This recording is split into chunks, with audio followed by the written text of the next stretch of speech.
Hi friends, नै दिनै आं नोंथांमोननो मोननैसो सोदोब खोन्थानो आखायाव लादों। बै सोदोबानो जाहैबाय दा टेस्ट स्वादफोर, जाय स्वादखौ जों जानाय लोंनायाव फिथाइ सामथाइ ओंख्रि गासैयावबो फिथाइ सामथाइ जानायफोराव बाहायफ्लेबाय थायो। बे सोदोबफोरखौ इंलिसाव मा बुङो बेखौ जों खायसे खायसेया मोनथिया। जायफोरा मिथिगौ बै मिथिनायफोरनि थाखाय बिथांमोननो बे भिडिअखौ बानायनाय जायाखै। जाय बिथांमोना मिथिया बिथांमोननोसो बे भिडिअआ खामानि होगोन। फैदो स्टार्ट खालामनोसै। टेस्ट बयबो मिथिखागौ, स्वाद एबा गोथाव। पेलेटेबल थावगा माने गोथावथार जानाय। सुइट गोदै।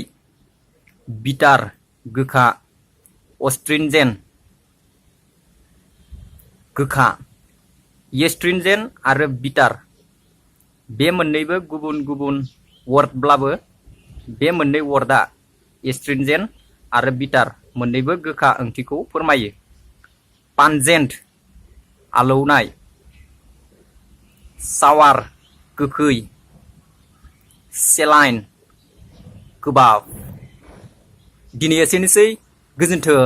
उननि भिडिअखौ नोंथांमोना मोननो थाखाय आंनि चेनेलखौ साबस्क्राइब खालामनानै ला, एबा नायदोंब्लाथाय लाइक खालाम। मोजां मोनदोंब्ला लाइक खालामनानै ला नोंथांमोन।